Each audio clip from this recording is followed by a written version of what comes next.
podcast. I'm Darbi. And I'm Kaitlin. So we're going to continue answering some of the questions that you guys sent to our social media outlets. And what was the question that we were just talking about? You were going to... Yeah, it came from a conversation, actually 2 conversations I had last week with 2 different people. Okay.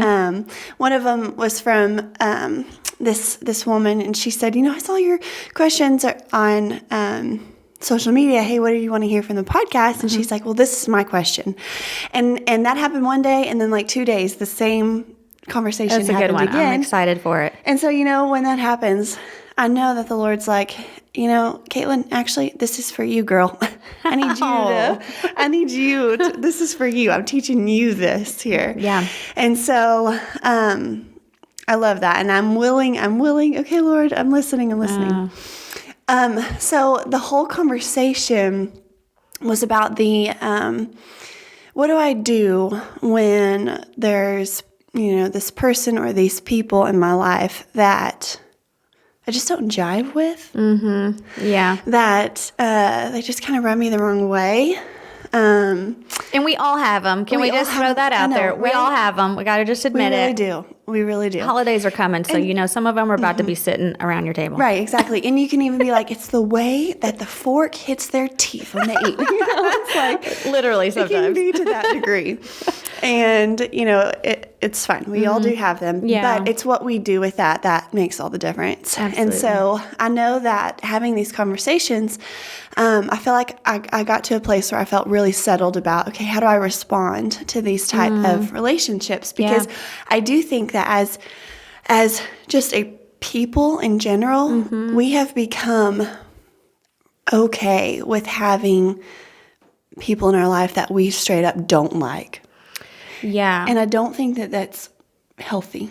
I think, too, when you kind of just keep stuffing it, it then builds that root of bitterness, which leads to defilement and all that. But I think that's what takes root in us. Yeah. Because we just ignore it and ignore it and ignore it. Exactly. Or we're unwilling to do anything about it because I just don't like her, or I just don't like him, or it was wrong what he did, or wrong what she did. It's amazing what we'll settle for. Right. That's what we've totally settled for that. Yeah. So what I was able to come to a conclusion about was, okay, there's 2 responses that you can have to this type of relationship or friendship or just, being an acquaintance with somebody. Yeah. Okay. One is I am at a place in my life and just at where I'm at right now and where they're at right now, I know that there's not a lot of good growth that could happen here. Maybe it's the person that you're frustrated with, or you're just like so annoyed with. Maybe they are at a place where they wouldn't receive from you even if you were being genuine in trying to start a conversation with them or help, I don't know, just start talking about this or that thing. Like they are just not going to receive from you, whatever that is. Meaning they, you just know like there's some unhealthy thing there, or maybe with both of you, like you're just there's not any kind of conversation that's going to be helpful and good that's going to come from where you're at right now. Yeah. And in your heart, if you're like, okay, I just know that we're not at the place to like dive into a relationship right now, to talk about our life, to go into maybe why that person is the way they are, then you have to resolve in yourself, okay, I'm just going to like choose to not let that fly all over me every time. Instead, I'm going to let it pass right through me, and it's not going to settle in my heart at all. Yeah. That I'm actually going to move to a place where that thing or the way they, talk or whatever, it's not going to bother me. But that has to be for a sincere desire. Yeah. Okay. So like that's one thing. I know that we're not at a place to start a relationship, but I'm choosing to not let them affect me anymore. Okay. So that's one. And that's hard to do. That's really hard. That takes a lot of internal quiet work. I don't think that you just decide I'm going to like this person today. I mean, that's the first step, but then you have to almost in every thought just go, okay, I'm going to respond in kindness, or like I always say, hush until you heal. Yeah. I say that all the time to myself, even because I'm like, okay, this person has hurt me until that has been worked out. And if I'm honest, like I don't always get healing immediately. So I have to go, okay, this person's hurt me. I am working on it, but I also recognize it's going to take a little bit of time for that healing, because healing can take time sometimes. But until then, I'm just going to be quiet and choose not to speak to that person, like not in an ignoring kind of way, but just I'm not going to seek out conversations with this person. If I'm there and it happens, then I'm going to just try to smile and genuinely just, be kind. But otherwise, I'm just going to hush. It's kind of like that person that they come, hey, like how's things going? And you're sincere in wanting to know. Yeah. But then you're like, well, that's great. And then you say goodbye and you're done. And that's fine. It's kind of like they're at the acquaintance level in a relationship. And that's like, you have to have those. It's okay. I think too, it's internally, you're having to lay down that you needed an acknowledgement of that hurt, and you have to just go, God, I know you know the healing, and you know the pain, and you know the hurt, and you are going to help me learn to be healed in this situation. And so instead of going, man, I need that person to know what they did, you know, you actually don't need them to know, because they may or may not choose to let it go or to reconcile it. But you can take the power back and say, I'm going to choose to allow God to work on this in me so that he can work on it through me. Yeah. You know? That's right. Okay, so that's one approach. Yes. Then, and does that make sense? It's kind of like this where, I don't know, like your action is kind of the action is not something that you're doing with them. You're doing basically through you. It's like an internal action. And you're not ignoring it. So we want to be clear on that. Like it's not just like, I'm going to put that out of my head. I'm not going to deal with it. But you're choosing to say, I need to do a work in me before I get circumstantial changes. So the internal work before the external work. Yeah, that's right. Okay, so then the second kind of approach would be, okay, I recognize something in this person that, and you're not coming from a place of like, I need to help and fix this person, but like I recognize that there's a reason, there must be a reason why she talks to me like that, or he does that all the time. Maybe it's from, something in their past, or maybe it's something they're dealing with. Okay, so I'm going to choose, I'm at the place in my life where I want to invest in them, meaning maybe I want to invite them over to my house once a week, and I want to start intentional relationship and conversation with them. I want to be a part of the healing process in their life, or I want to be a part of the growth in their life, which means that you have to invest. Means you have to want to spend time with them and pray for them and want to help them grow, which in turn is you're growing as well. You're choosing to start a relationship. It's not like, I'm trying to help you here. It's like, I see, great potential. I see how incredible you are. I want to help, I don't know. I want to start the conversation of helping you. Well, there's the iron sharpening. You're not saying, I'm going to help you because I'm better than you, but I want to come along next to you and believe that we can grow together, at least for a season, because I think you can also make me better. That's it. Yeah. Okay. That's it. You're saying it. I'm with you. Sometimes it's happening in my head, but I don't know how to put words to it. So that's kind of the action step, is like, okay, I'm gonna choose to spend time with you, and I'm gonna choose to dive into almost a leaning in to a relationship that you might maybe instinctually want to pull away from, but you're going, you know what? Actually, I want to choose to lean in on this. Exactly. And we grow together. Yes, exactly. That's perfectly said. Yeah. Okay. Yeah. And so I think it kind of, I've just been thinking about this whole concept of keeping peace with people, of having peace with people, but then of making peace with people, because we realize that there is a difference in keeping peace and making peace. Absolutely. Right? That's good. Yeah. And so it's like, keeping peace, sometimes I think we keep peace for the sake of not ruffling what really isn't peace. Of just of causing a conversation or some like, oh, where are you coming from with this kind of thing? When you're like, actually, we both know that there is no peace in this relationship. Well, keeping peace is not necessarily avoiding conflict. Hold on. Keeping peace. Yeah, exactly. So I think we think that if we avoid the hard conversation, if we avoid the thing that might cause a little bit of ruffling the feathers or dissension or frustration, then that means we're keeping peace. But we're actually not. We need to be making peace. And that means entering into that conversation with the hope and the belief that on the other side of that is true peace, godly peace. Because I think there's a difference between earthly peace and godly peace. So I think exactly. That's so important to recognize the differences in those two things. Well, it's kind of like, if you think about you're going to Thanksgiving dinner this week and there's family members that you're like, oh my gosh, we smile and wave because we're family, but we know like there's really this internal struggle that is happening, but, we don't want to, disrupt like the whole vibe. And it doesn't need to happen at the dinner table. Absolutely. But you don't need to move forward with it. But that's where you're like, okay, am I willing? Like, am I willing to go there with this person? Am I willing to go the depths with this person? Or to really try and figure this out? But if I'm not, and if I don't think they are, then I cannot let them rub me wrong anymore. Like, I cannot. Because I think that, I know for me in my life, like, I feel like I'm moving to this place where I just, like, I don't want strife with people. I don't want to have things that I'm holding against people that I carry with all the time. Yeah.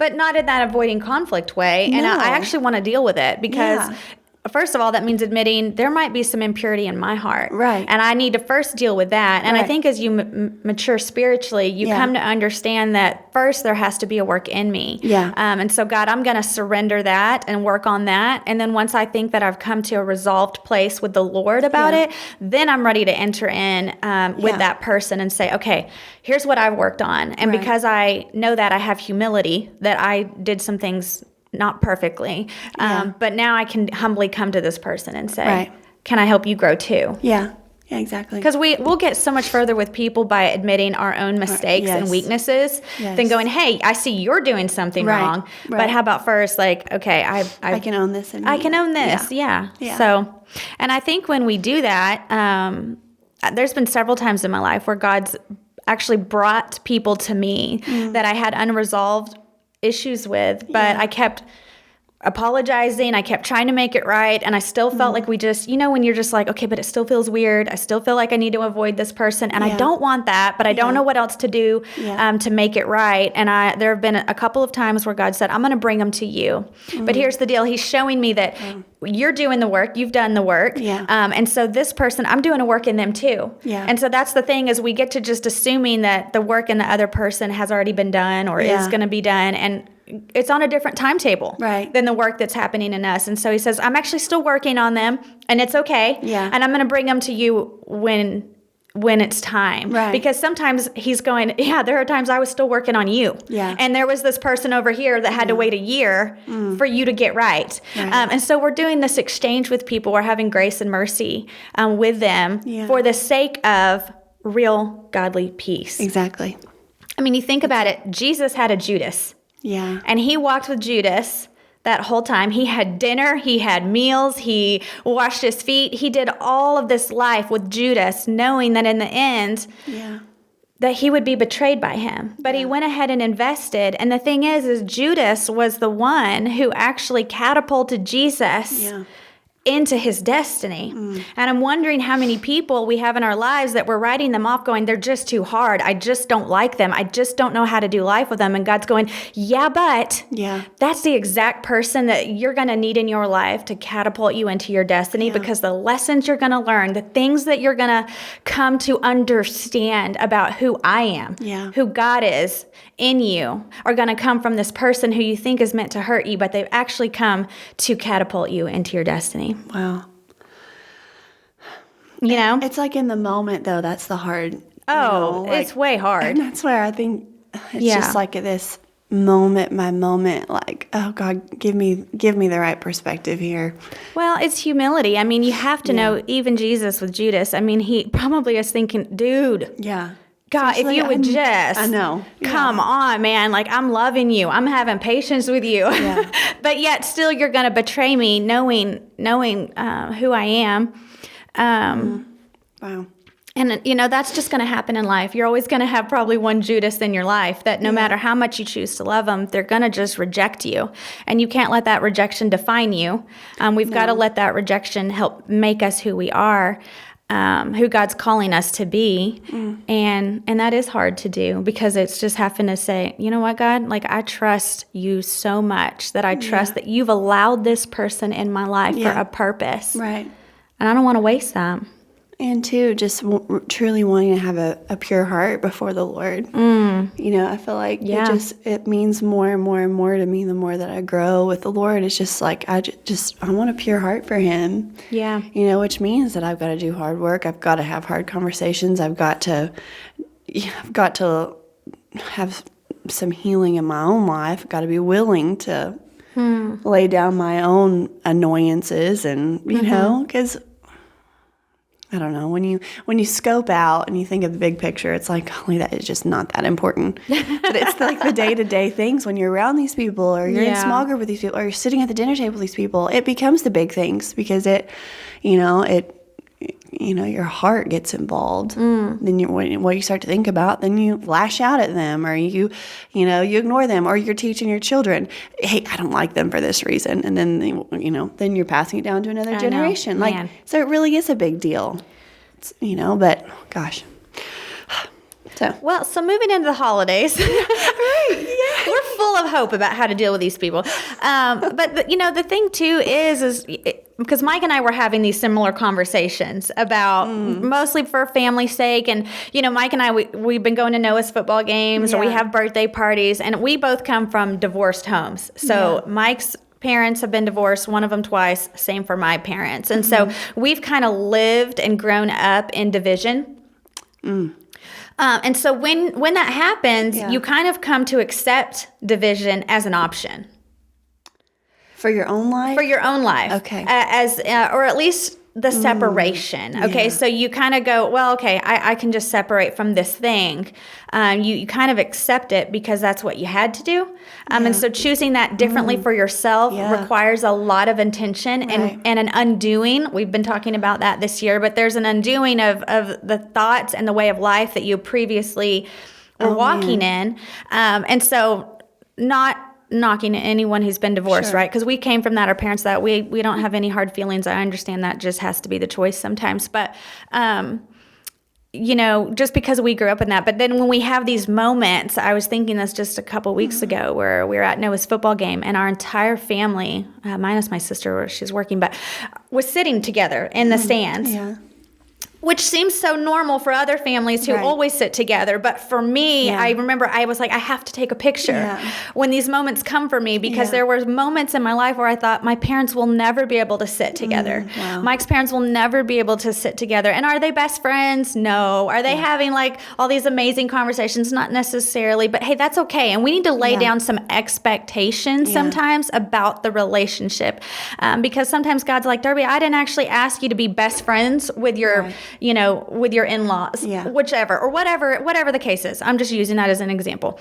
But I have to lay that down and go, God, I want this relationship just to look like what you want it to look like. I don't want it to just be my way or no way. Right.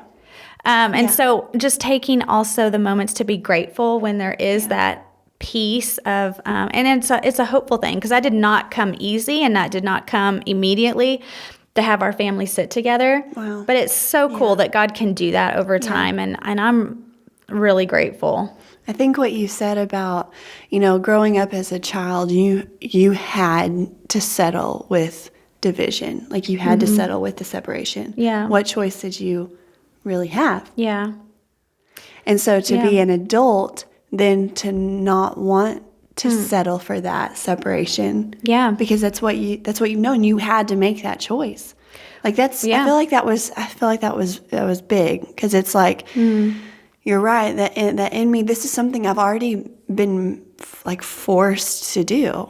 So you naturally later on, you may want to lean towards doing that again because you know you had to do it, but that's where you're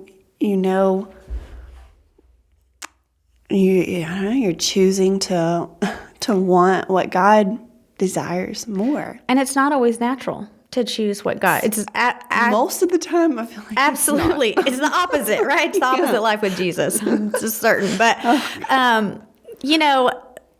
I just think how many people, it's hard to choose that thing. Oh. But that's where the change is going to come from is somebody has to say, I'm going to do different this time. But that means you're going to have to make some new choices that are going to require a plan, and they're going to require a process, and they're going to require people in your life that help you. I read something earlier today that was saying friend power is greater than willpower. Mm-hmm. And I think that's so good to wrap this conversation up with, because you need someone who can come alongside you and remind you what peace really is going to look like, to remind you what God's word says about something, to remind you that, you know what, I know you made the wrong choice yesterday, but today's a new day. Yeah, exactly. So try again. It's funny because in the last week, the same thing has come to my mind. My want to has to be greater than my don't want to.